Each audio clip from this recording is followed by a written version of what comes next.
Kyle Wright might be back sooner than we expected. Is Michael Brantley a must-add?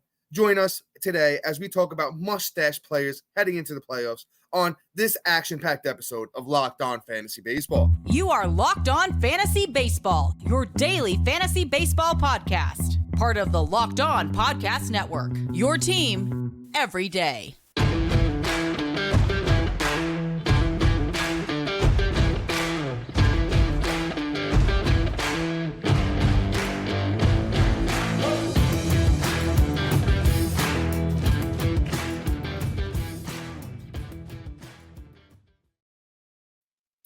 Hello, fantasy baseball fanatics, and welcome to the Locked On Fantasy Baseball podcast, brought to you by the Locked On Sports Network, your team every day. As always, we're your number one source of fantasy baseball knowledge, and thank you for making us your first listen each and every day.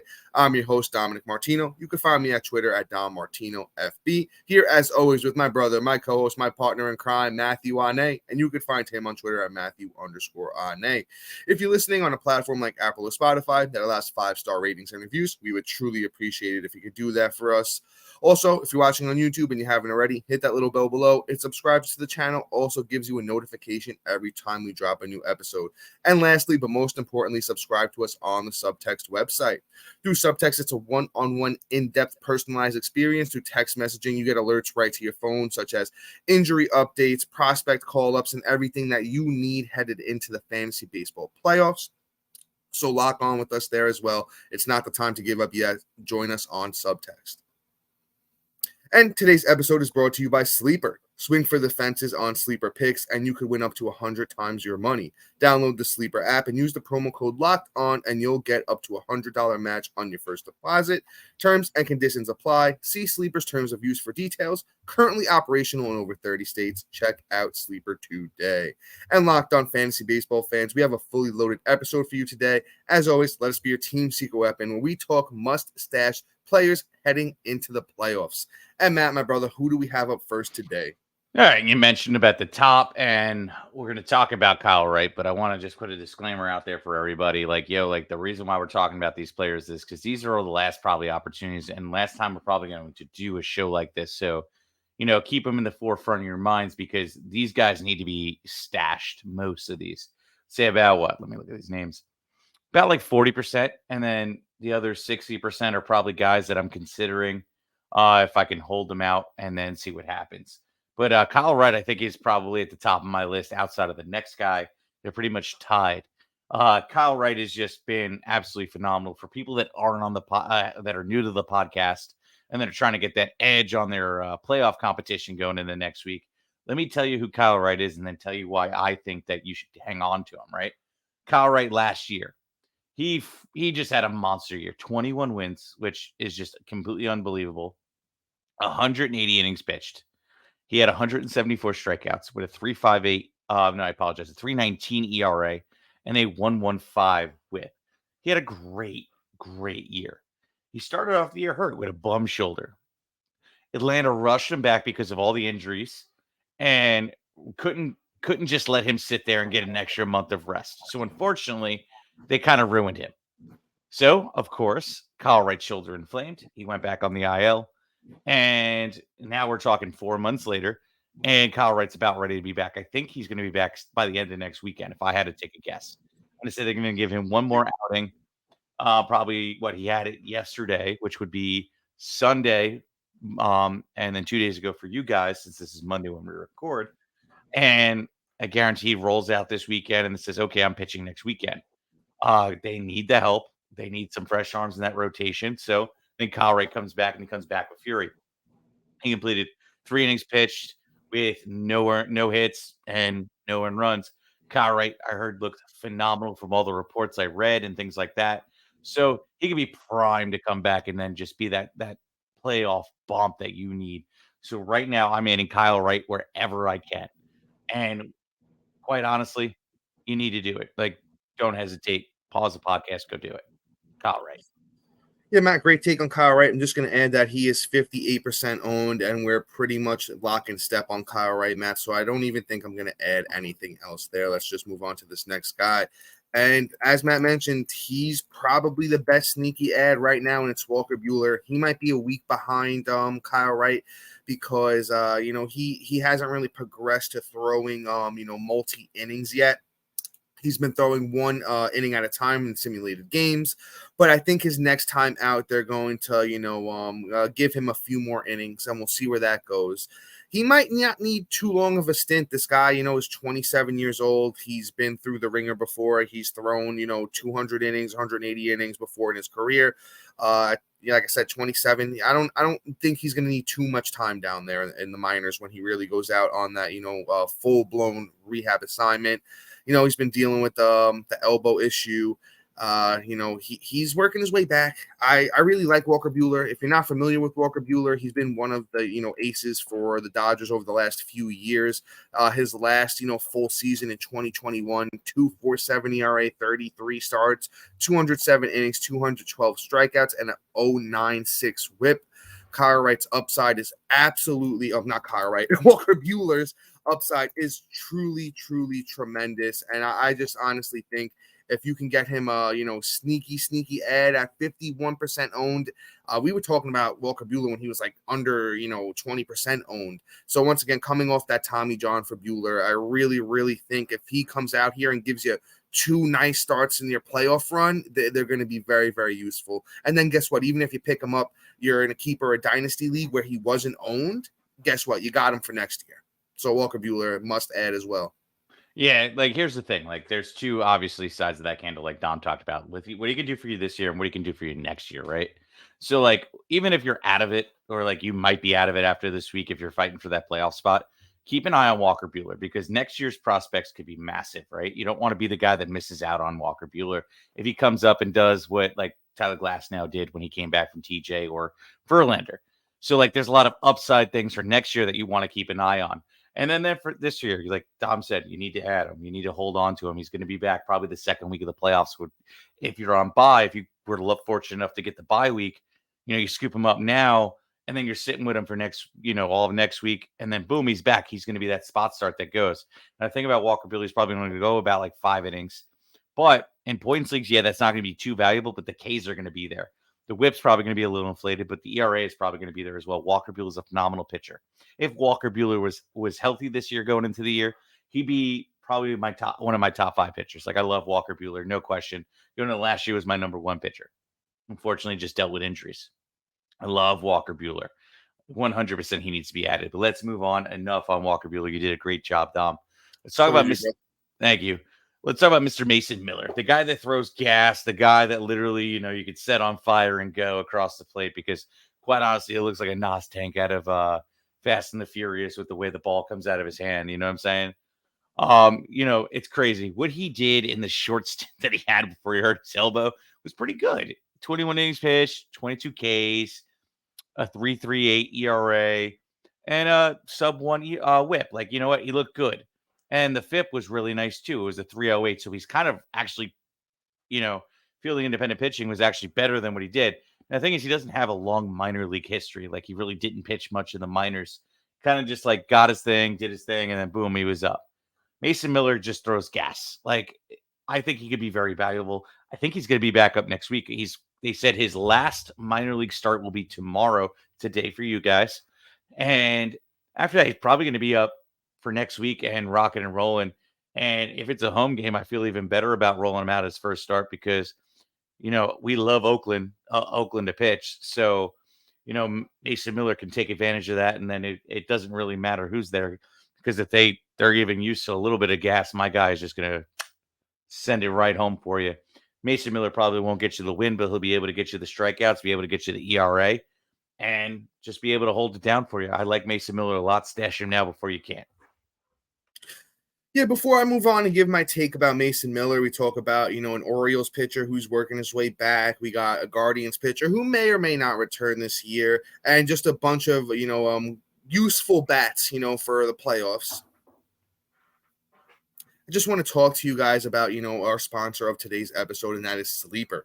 Sleeper is a fantasy sports and real money gaming app focused on bringing people together through sports and gaming. Sleeper has become the fastest organically growing platform in the world with over 5 million active users in 2022. At Sleeper, it's not just about sports, it's about building personal connections and lasting memories. Sleeper Picks is a real money product that connects friends over picks. Choose 2 to 8 of your favorite players from pregame, live, or even across different sports. Pick higher or lower than the predicted stats. Only on Sleeper can you get up to 100 times payout. Share with your friends and get rewarded together. Use the promo code LOCKEDON and you'll get up to $100 match on your first deposit. Terms and conditions apply. See Sleeper's terms of use for details. Currently operational in over 30 states. Check out Sleeper today. And dear everydayers and new listeners, we have an incredible opportunity for you to support the show and enjoy some fantastic perks along the way. Introducing our Diamond Club on the Subtext website. By becoming a member, you not only contribute to the show's success, but also gain access to exclusive benefits. Get your hands on waiver wire rankings, call-up alerts, injury updates, instant reactions, and enjoy direct access to us for all of your burning fantasy baseball questions. Plus, you can try it out completely free for 14 days. Your support means the world to Matt and I, and we can't wait to connect with you on this exciting journey. Join our Diamond Club on the Subtext website today, and let's take your fantasy baseball experience to new heights. Guys, this is pretty much your last chance here to, get that raffle spot, the chance to join our listener league for next year. Things are going to end on September 1st. We will alert the winner on September 1st, but I believe we're going to be announcing it once again. Looked like September 4th. I could be wrong, so don't quote me on that, but I think that's the day that you guys are going, everyone's going to hear who it was. And it's just an opportunity for us to get to know you guys a little bit better. You could learn from Matt and I, the way that we conduct our, fantasy teams if you're in that league. And, it's just going to be a lot of fun to, have another experience with you guys, the fans. But let's hop back into the episode. The reason that you guys are all here, Matt, you did a great job on Mason Miller, just somebody that I'm really fond of. So I'm going to talk about him for a little bit and then keep things pushing. Mason Miller right now is 13% owned on Yahoo. There was a couple of leagues I, saw him available and I grabbed him today and I said, let me just throw the stash in there because he's going to be back sooner than later. Probably the closest out of all of the pitchers we're going to talk about today. Looks like he's going to get the start against the Angels. And, it's actually a great matchup. It's actually going to be in Oakland, as Matt was talking about. So I love that. Trout's back on the IL. Otani's banged up with UCL, even though he's still hitting. At least we could say, the GOAT Shohei is a little banged up for, the least. But that Angels lineup in general is very, workaroundable, which I think Mason Miller might be able to do. Hey, he might only throw 5 innings his first couple of times out, but if he builds up, that playoff run could be very nice. Matt mentioned his stats, during the year. Doesn't have a long, minor league track record, but he's got big-time strikeout potential. Just the innings and they're very good control too. His control is like sneaky good. It's very, very good control for a guy that throws that hard, over 100 miles an hour. But that's Mason Miller for you guys. Let's move on to our next player, and it's John Means Business. So Mr. I John like Means, that.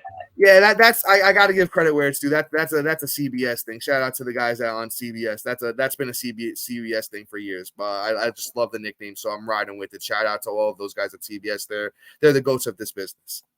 So John Means looking pretty good so far in his rehab assignment. 4.63 ERA through 4 starts.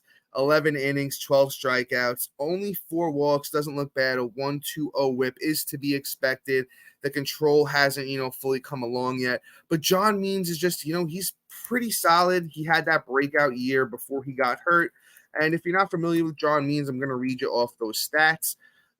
It was in 2021. He had a 3.62 ERA across 26 starts, 146 innings, 134 strikeouts, and a 1.03 whip. Had that breakout as a 28-year-old, but he always kind of had that upside to him if he ever really figured things out. Not my favorite guy, not my least favorite guy. Another guy that's coming back from Tommy John. Actually, out of all of the pitchers we're going to talk about, he's my least favorite. But behind Mason Miller, I think he's the next closest to return. So with John Means, I think he definitely, if you need that pitching spot and you missed out on everybody else we talked about, except this next guy because I probably would take Means over him because Means is guaranteed to return. Next guy's not 14% owned for Means. Let's just see if there's an update. They haven't really. Oh, so this news is actually super relevant. I didn't see this. This is kind of just like breaking news actually from the last today.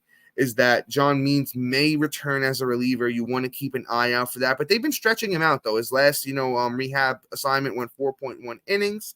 So to me, that seems more of a starter's type workload, unless they want to do like an opener kind of thing, have somebody pitch an inning or two before he comes in, and then he'll throw bulk innings. But I think he's going to come back as a starter. So John Means, 14% owned, probably my fourth favorite guy that we're talking about today as far as starting pitchers go. Yeah, I mean, here's the thing. Like, if Means gets his first start out where he comes out of the bullpen where he has a starter in front of him, air quotes, that's all great and dandy. If they automatically return him with the, SPRP kind of type designation in points leagues, he becomes super valuable because now you can put him in the RP position. You have an extra starter in the week when he starts getting the starts, and then boom, going to the playoffs. That could be really huge. I don't know how many games that's going to take for him to get it. Probably one or two, because depending on your platform. So Means could possibly roll out there and be an extra spark for you, and then boom, you're gold. So, keep an eye on Means just for that. He makes him a little bit more valuable than this next guy, and that's Triston McKenzie. Triston McKenzie has no guarantee to come back. He's behind Shane Bieber in the return.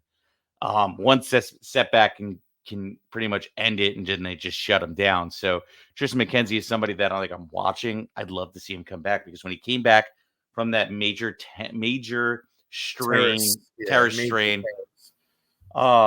He looked great in that one start and then went down instantly. So, McKenzie has all the potential in the world. If you were with us in the offseason, I had him as ranked as like my 20th starting pitcher. I love McKenzie's talent. The dude just can't stay healthy. He's pretty much the Alberto Mondesi of pitching, unfortunately. So it is what it is. And if he stays on trend with Alberto Mondesi, he will have a setback. But anyway, no, knock on wood. I love McKenzie. Wish him all the best. I just, right now, he is my least favorite just based off of the uncertainties.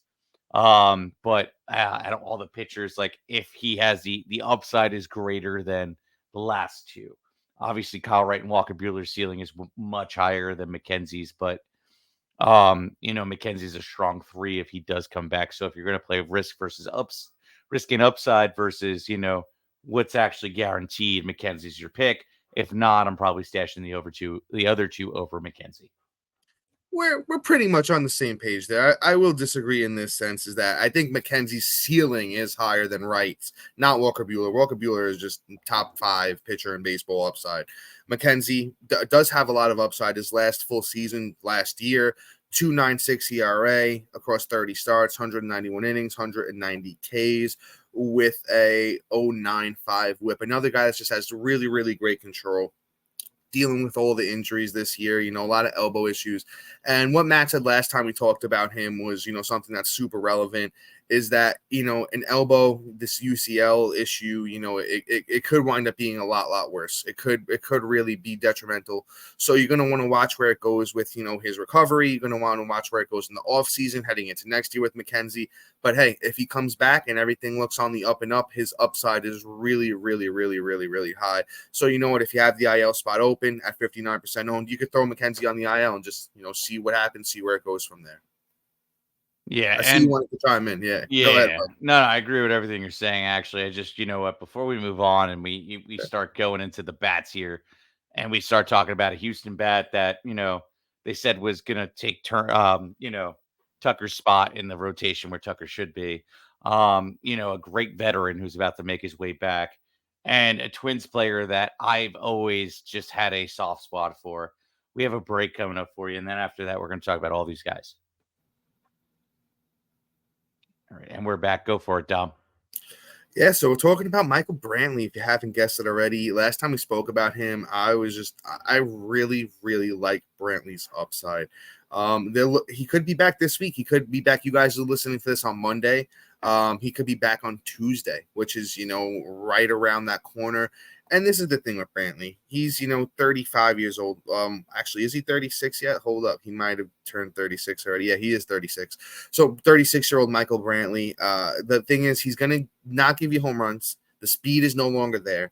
But the thing, he's going to give you batting average. He's going to give you runs, potentially RBIs, depending on where, Dusty Baker loves Brantley. So I wouldn't be surprised if Brantley does hit towards the top of that lineup somewhere. And he's just been really good in his minor league rehab assignment through 16 games. He has 7 runs, 14 hits, 4 doubles, a homer, 12 RBIs, and just such a beautiful stat. When you see a stat like this, it makes me fall in love. 15 walks to 1 strikeout, batting .298. I mean, Michael Brantley could come back and he could just instantly contribute to your fantasy baseball team, and that's what you want this time of year. Michael Brantley is 5% owned. Pretty much, if you're listening to this, Michael Brantley is available in your fantasy league. I'm going to go out on a limb and say he's the best guy to stash out of all of these bats that we're going to talk about today. That's my Michael Brantley take, but I'm going to pass it over to Matt because I just have a lot of positive things to say, and I think I've said most of them already. Yeah, you have. I mean, Brantley is like, how do I put this? The batting average extraordinaire. Like, my guy can hit everything under the sun or walk anything that's just not in the, strike zone. So Michael Brantley, I love for that aspect and that aspect alone. He's on Houston, of course, and is going to be an impact player for your fantasy team just based off the fact that he's on that team and the fact that he gets on base so much. The question is, what is he going to do to the team? Where is he going to hit in the lineup? I'll bet a lot that he hits towards the top of that lineup. Dusty Baker absolutely loves him, and that's the reason why I think Dusty Baker needs to get fired.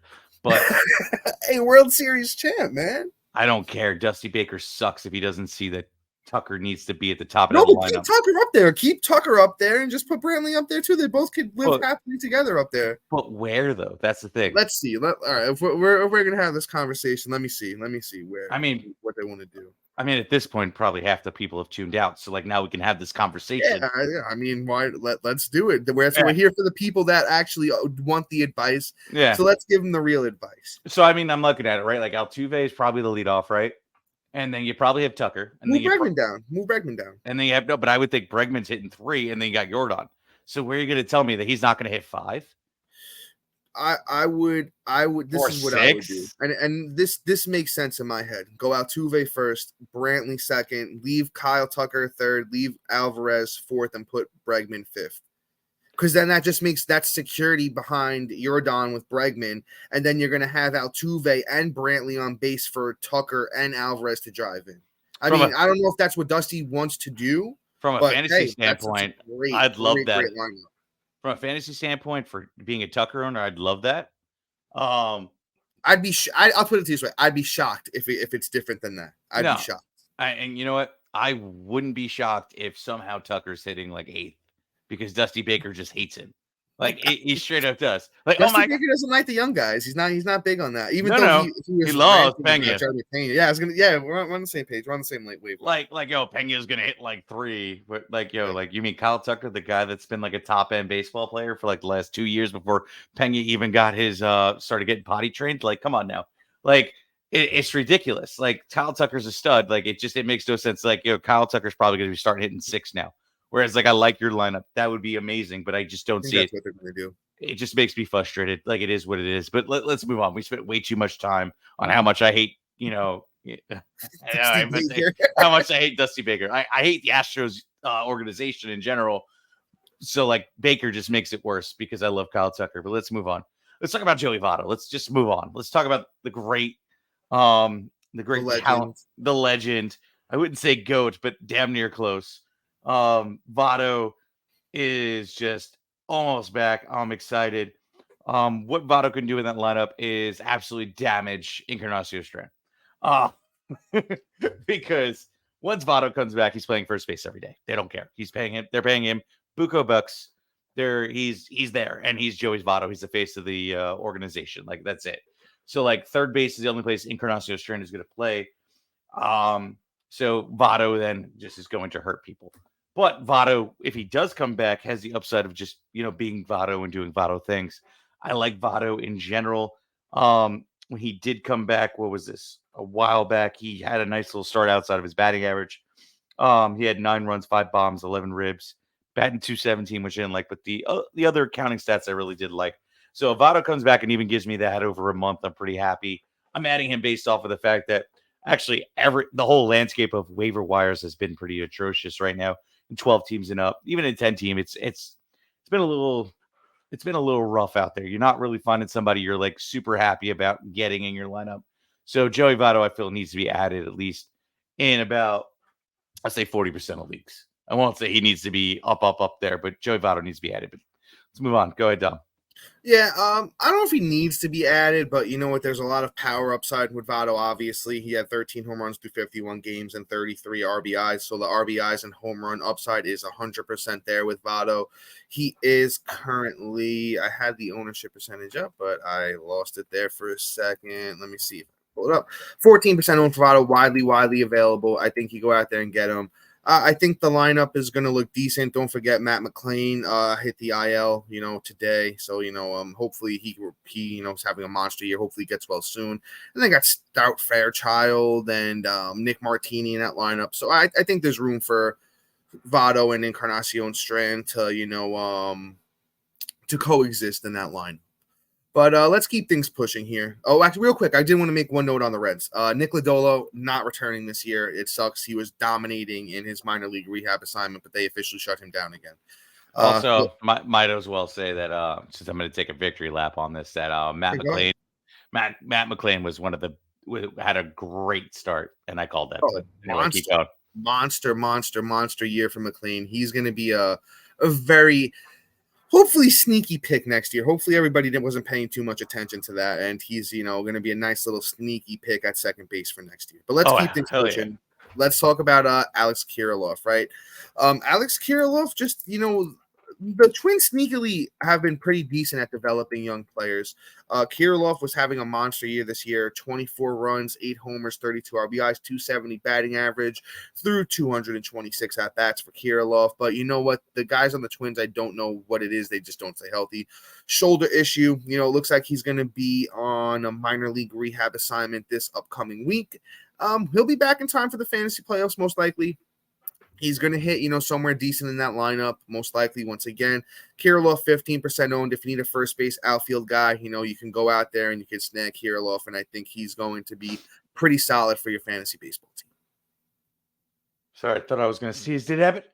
There it is. Sorry, I apologize. Sorry, guys. I didn't mean to sneeze in your ear. Anyway, I love Kirilloff. He was the guy I said that I have a soft spots for. Kirilloff, I've been a fan for a while. Dom always thought I was crazy because I always had him ranked as like my top 13, 14 first baseman. I love Kirilloff. Big fan, but or Kirilloff, however you want to say it. But let's move on. I think he'll be great for your fantasy lineup. Let's talk about Anthony Rizzo and wrap this thing up real quick. All right, Anthony Rizzo, the power upside is there. The possible batting average upside is there with the shift being gone. He just hasn't been able to take advantage of it this year, but he did look good right before he did get hurt. So here's how I look at Rizzo. I'm going to add him. Not my favorite. Probably, if I had to look at all these names, probably at number 8 out of all these guys that's going to go. Rizzo, I think, should be added in leagues where you need that kind of push in those categories going into the playoffs, because I think Rizzo can provide somewhat of a resurgence for your lineup in those aspects. Other than that, watch, wait, see, and if he gets we call it activated off the IL, I'm going to strongly consider it. We'll see what happens in the stretch, but yeah, I like Rizzo 62% owned. Yeah, Rizzo's a little bit more highly owned than we normally would talk about, but we kind of wanted to, pack the best, names that are on the IL into this episode, because we're probably not going to do another IL stash episode for the year. It's probably going to be the last one until next season.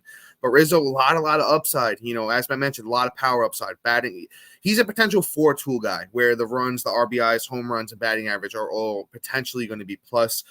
Rizzo, before he had that collision at first base with, Tatis earlier in the season, he was looking monstrous. In April, March, 28 games for Rizzo, 103 at-bats, 13 runs, 5 doubles, 5 homers, 13 RBIs, 282 batting average. In the May, he was even better, 25 games, 101 at-bats, 17 runs, 3 doubles, 6 homers, 19 RBIs, and a 327 batting average. Then he got hurt, and things just haven't been the same. He didn't report it to the team. He was trying to play through it. And that was to his own downfall because you know what? Now he's, wasn't sleeping right and just got all messed up after that monstrous start. He's taken live batting practice at the Yankee spring training complex. He's working his way back. I don't know if he's going to need, a rehab assignment before he makes it back. His status is week to week. But if he does come back, he's definitely worth the stash because hopefully he could pick up where he left off at the beginning of the season. But, guys, that's pretty much all for today. Matt, anything else for the fans before we head out? Let's hit this thing, bro. All right, guys, that is all for us today. Please be sure to like, subscribe, comment, rate, and review. Also, thank you for making Locked On Fantasy Baseball your first listen each and every day. Shout out to the everydayers and the new listeners. And make sure you're on the lookout for a new episode tomorrow. Most likely going to talk about some more minor leaguers that might get a cup of coffee, heading up here. But, guys, until then, see you. Peace.